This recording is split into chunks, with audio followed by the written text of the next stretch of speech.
DDP 9202, Direito Urbanístico, quinto encontro, cujo tema que preparei foi Instrumentos da Política Urbana, Planos e Zoneamento. Vejam, pessoal, como que aqueles que estavam agora há pouco, né, aquelas que estavam agora há pouco na aula de Direito Ambiental, no primeiro período, né, como que essas disciplinas, elas se entrelaçam, né?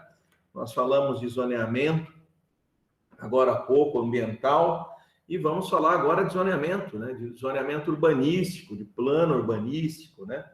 Então, você vê que no direito não existe essa coisa de disciplina autônoma, estanque, né? Elas se comunicam entre si.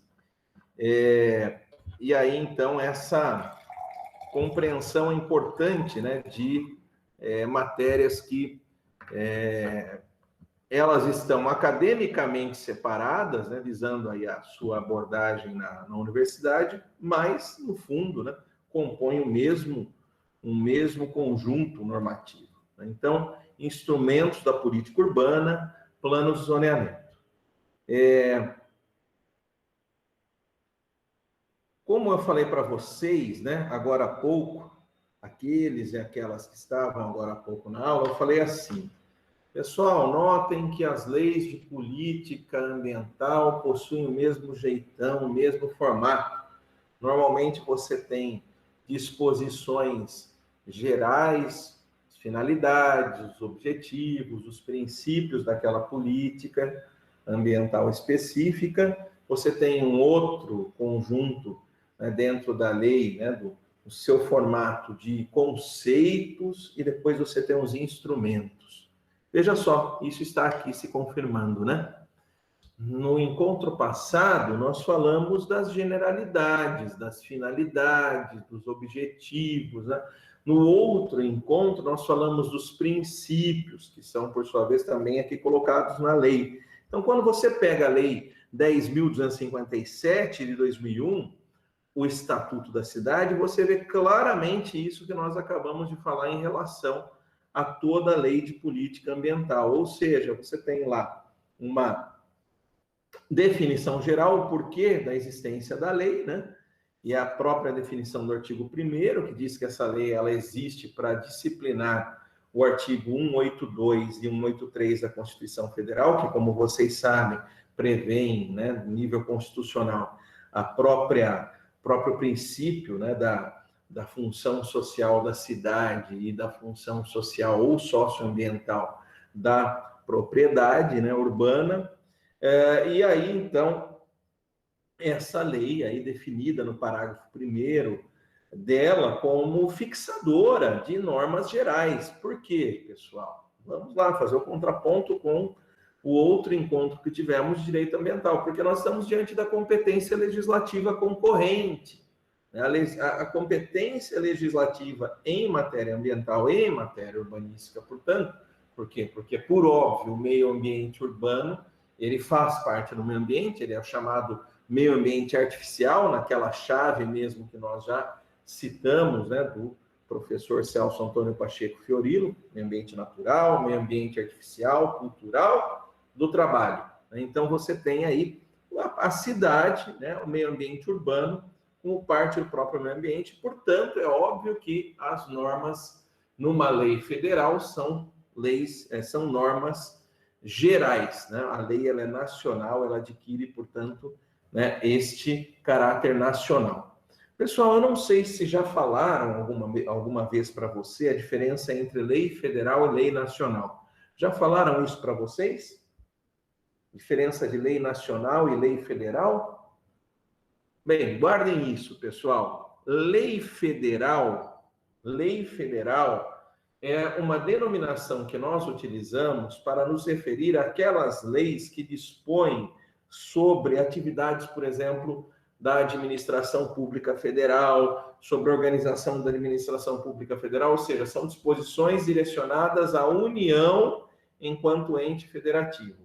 E lei nacional, né, essa denominação, lei nacional, em que pese formalmente ela ser uma lei federal, porque é aprovada no Congresso Nacional, nas duas casas, legislativas, Câmara dos Deputados e Senado Federal, ela é definida como lei nacional para expressar a ideia de que as disposições dela são aplicadas a todos os entes da federação.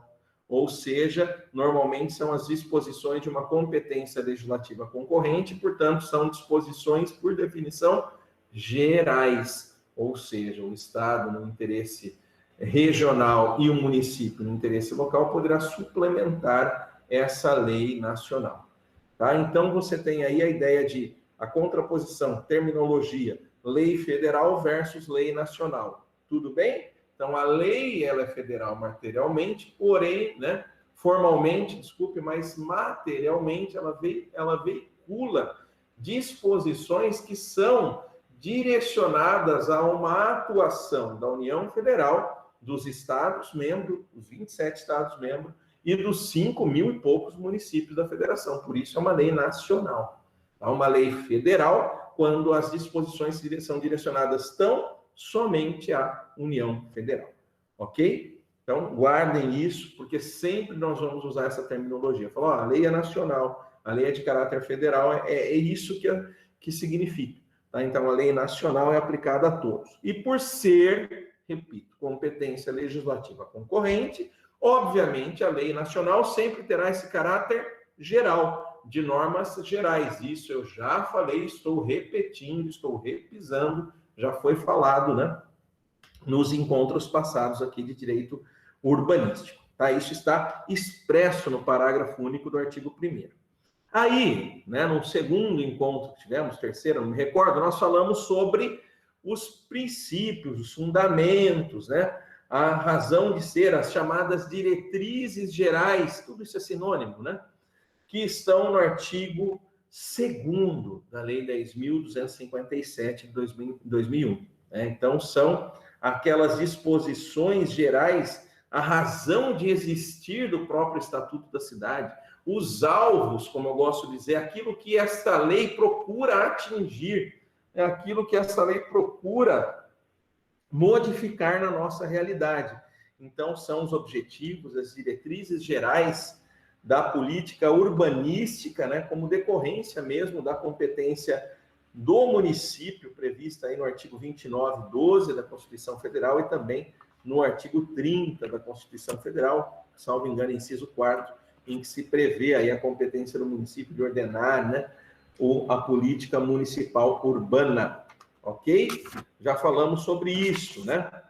O reforço a esse caráter, né, de lei nacional e, portanto, de normas gerais de competência legislativa concorrente, nós visualizamos claramente no artigo 3º do próprio Estatuto da Cidade, que nos diz, inciso 1º, né, isso é escrito, né, isso é explícito, legislar sobre normas gerais de direito urbanístico é competência da União Federal, né, assim está escrito no artigo 3º, né, legislar sobre normas de cooperação entre a União, Estados, Distrito Federal e municípios em relação à política urbana, decorrência das normas gerais e decorrência da competência legislativa concorrente, né, e competência, né, comum administrativa.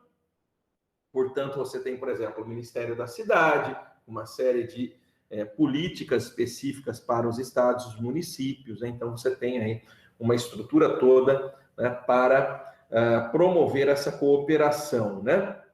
E aí, então, nós adentramos efetivamente, né? Vamos começar, então, agora a analisar, repito, conforme já acabamos de falar, dentro do formato das leis de política ambiental, vamos analisar os instrumentos.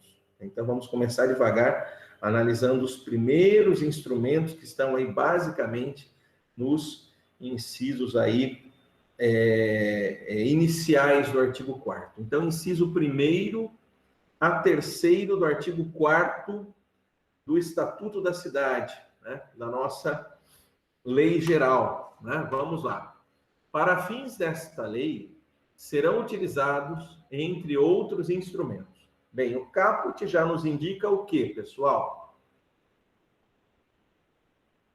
Pela expressão entre outros, nos indica que este rol ele é taxativo ou é exemplificativo? Que ele é meramente exemplificativo, né? Ou seja, que outros instrumentos poderão existir em outras leis e que, portanto, que estão aqui são aqueles instrumentos básicos, também gerais, né? Então, entre outros, indica isso, né? Entre outros instrumentos, inciso primeiro, planos nacionais, regionais e estaduais de ordenação do território e de desenvolvimento econômico e social.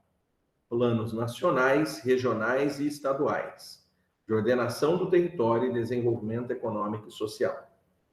Segundo, planejamento das regiões metropolitanas, aglomerações urbanas e micro-regiões. Terceiro, planejamento municipal. Em especial, planejamento é maior. Em especial, né? Percebeu? Também um rol exemplificativo. A, o plano diretor. B, disciplina do parcelamento, uso e ocupação do solo. C, zoneamento ambiental. Ah, e aquele que você acabou de citar, sim, que também está lá na Lei de Política Nacional do Meio Ambiente. Mas aqui o zoneamento ambiental na zona urbana. D, plano plurianual. E, diretrizes orçamentárias e orçamento anual. Nossa, isso eu estudei em direito financeiro. Sim, e a atividade urbanística, as atividades de política urbana dependem de recursos financeiros. Logo, esses planos, esse planejamento em sentido amplo inclui os planos orçamentários, os planos financeiros.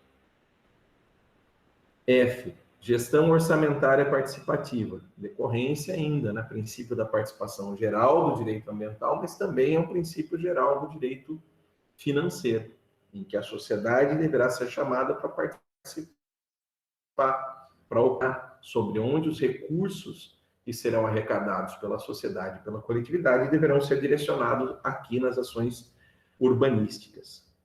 G, planos, programas e projetos setoriais. Qual que é a diferença de planos, programas e projetos, pessoal? É a abrangência, né? Eu sempre brinco, você tem aquelas bonequinhas russas, né? A matrioska, não é isso? Em que você tem aquela bonequinha maior, que acomoda uma menor e assim por diante. Então, essa é a ideia, né, de continente e conteúdo, em que você tem um conteúdo maior, né, contendo, portanto, um menor. O plano contém programas, os programas contêm projetos. Tudo bem? Então, a ideia aqui é de dimensão. Planos, vírgula, programas e projetos, tá? Então, plano, programa e projeto. Finalmente, a linha H, do inciso 3º, planos de desenvolvimento econômico e social. Tá? Então, aqui nós temos, né, claramente aí, primeira ideia que nós vamos aqui abordar, entender o planejamento enquanto atividade maior e esses vários planos aí que estão, primeiro aí refletindo tanto a divisão federativa do país, como também, né, dentro do nível municipal, um planejamento municipal com alguns exemplos aí, nós vamos entender exatamente isso, tá?